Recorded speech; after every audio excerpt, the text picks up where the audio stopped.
Just kind of finally to wrap this piece up, let's talk about land and opportunity. Sounds like something from the States and their flag almost. But the outside of farmers, there are the people who own vast tracts of land across the country. What are the opportunities for landowners and equally for anybody who would invest in them from credits, I guess? Absolutely. So I think the first one is what's referred to as insetting. That's another terminology for you. So as opposed to offsetting, where we're buying credits from a third party, you can do it internally. So if you are something like a water company that has a large carbon footprint, but also a very large land holding, a lot of which they're probably not doing much with, there's a huge opportunity to create your own, to plant your own woodland, create your own carbon credits, and then offset your emissions internally. So you don't have to go into the market and pay a markup. So there's that financial benefit as well. There's also, within the UK, there's a real diversity of what you can do with your land now. So with biodiversity net gain requiring developers to, similar to carbon, create biodiversity uplift for a site, they won't be able to do that on site. If you're creating a new housing estate in a large field, you're definitely going to have a negative effect on biodiversity.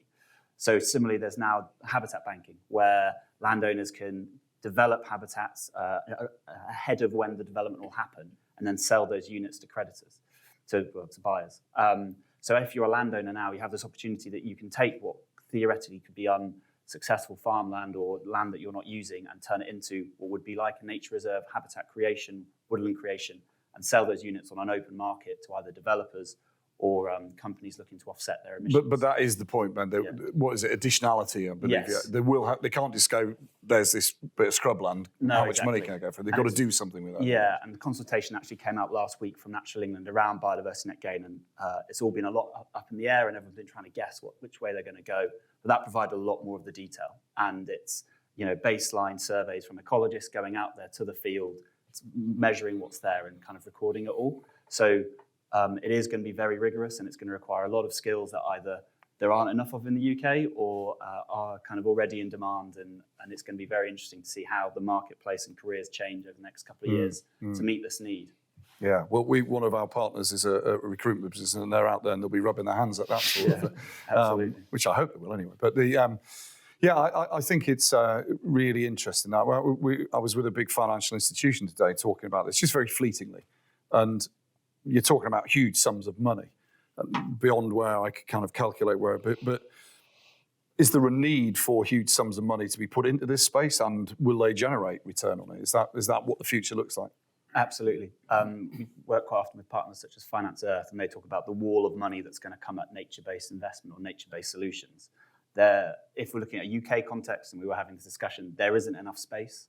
We're a small island. We're very agricultural heavy, and a lot of that land is very well protected. So where we can do these non-food creating land use is very limited. So it's going to get very expensive to start buying land, start using land. And so it's going to take much more investment to purchase land in order to kind of create these habitat banks. And at the moment, it's scarily easy to buy carbon offsets on the internet, and they're very cheap. And I think as soon as you start having to have a carbon offset that meets a certain standard, the price is going to astronomically increase over the next 10 to 50 years as the availability of land that's generating those units is going to start to disappear. And already companies like Santander have bought huge swathes of peatland in Scotland because that's going to go towards their net zero commitments, and other big institutions are doing similar things, setting out private agreements with large landowners so they don't have to go into the market in 10 to 20 years when it's going to be a lot more volatile and a lot more expensive. And Simon, will small, I don't know, people, sports clubs or something who've got small, 50 acres, less acres, whatever, can they do things with that, right down to that sort of micro level? Is that, especially as you say, Ben, if large tracts of land is going to be bought and therefore will be expensive, are we almost into any little ribbon somewhere that you can turn into a meadow is going to be a bit of a gold mine, or is that too extreme? I think there's kind of two answers to it. Can you commercialise it? There'll be restrictions on that in terms of whether it's viable, but I think, can you make a difference? Yes. I've always said to people, if you've got any strip of land or a flat roof, to use it, because you can.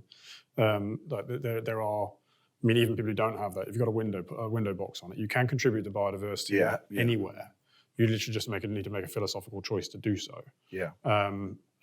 We've kind of get involvement in various kind of support or accreditation schemes, and there's biodiversity, it's not relevant to me. I'm like, it's relevant to everybody.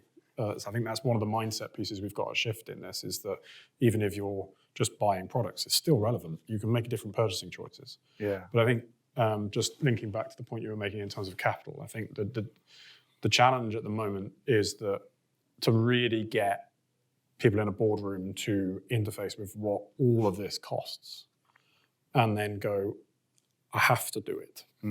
It's what it costs me if I don't. That's quite a tough conversation. It's an absolutely necessary one, and it's happening successfully in lots of places. But it's not easy, and there's a lot of where we've got to join up as an industry to be better about kind of saying, look, okay, we've got great case studies as to how things are working the right way. What does that cost to do? And then let's start getting everybody to understand what the true cost of this is going to be. Because I think there is a reality for some organizations. If you just take the situation with energy prices this year alone, they are going to have to re-gear their P&L and their balance sheet to be able to support some of these challenges. It's not just it's a one-off project. Yeah, signed it off, go for it. It is a re-engineer the business to be ready for it. Yeah, I think that's one of the messages I've heard come through time and time again from people on our steering group, is about the need for systemic change. And we've operated the same way since the Industrial Revolution, I guess. And it's kind of saying, let's reverse that or re-engineer it, I think, from that point of view. The Environmental Business Network is here to help all businesses adapt to and benefit from the very different economic and environmental futures we all face. Subscribe to our YouTube channel or visit the website to find out more information.